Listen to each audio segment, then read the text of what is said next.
અને આ તો કંઈ આયોજનમાં જ નહોતું અને બાપાએ સંકલ્પ કર્યો.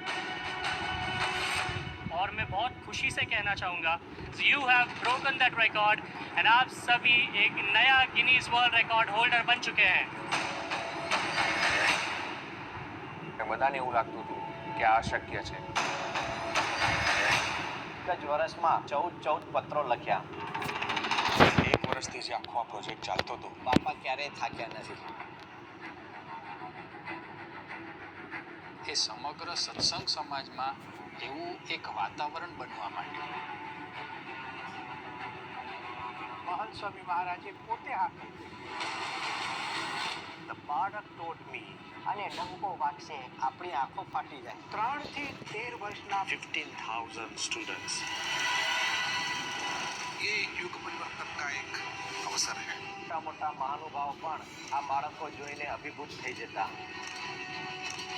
અને સ્વામી દિવાળીના દિવસે અક્ષરદેરીમાં પોતે પધાર્યા અને સ્વામી પ્રાર્થનાનું એક એક વાક્ય વાંચતા જાય અને મહારાજ સ્વામીને આ બાળકો માટે અરજી કરતા જાય. આ દ્રશ્ય ખરેખર કલ્પનાતીત હતું. આ નાના નાના ભૂલકાઓને ક્યારેય ભૂલ્યા નથી. અને સ્વામીનું તમે મુખારબિંદ જુઓ એ વખતે.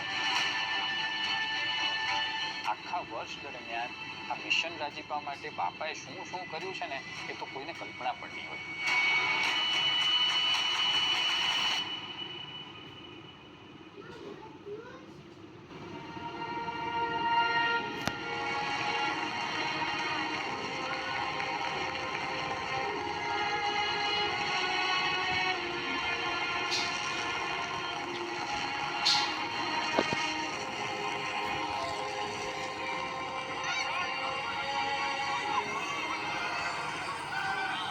તારીખ 25/10/2024 એ દિવાળીના દિવસો હતા અને સ્વામી બાપાના અંતરમાં એક સંકલ્પ થયો અને સ્વામી બાપાએ સેવક સંતો પાસે પેન અને કાગળ માગ્યો અને એક અદ્ભુત સંકલ્પ એ આ કાગળ દ્વારા બાપાએ મહામંડળના મધ્યસ્થ કાર્યાલયના સંતો તથા કાર્યકરોને લખી આપ્યો.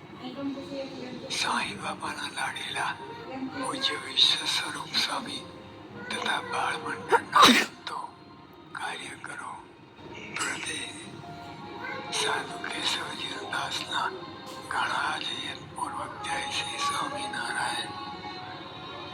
મને ઘણા વખતથી મનમાં સંકલ્પ થાય છે કે આપણા બધા જ બાળ બાલિકાઓ સંસ્કૃતમાં સત્સંગ દીક્ષા ગ્રંથનો મુખપાઠ કરે અને સંસ્કૃતમાં બોલે. અક્ષરડેરીમાં શુભ સંકલ્પ કર્યો છે કે આવતી દિવાળી સુધીમાં 10,000થી વધુ બાળ બાલિકાઓ સંસ્કૃતમાં સત્સંગ દીક્ષા ગ્રંથ મુખપાઠ કરે. ગુરુહરિ મહંત સ્વામી મહારાજે 86 વર્ષની ઉંમરે એક અદ્ભુત ગ્રંથની રચના કરી જેનું નામ છે સત્સંગ દીક્ષા. આધુનિક યુગનો એક એવો વિશિષ્ટ ગ્રંથ જેમાં આધ્યાત્મિક સાધના અને લૌકિક આચાર વ્યવહાર બંનેનો સુભગ સમન્વય છે.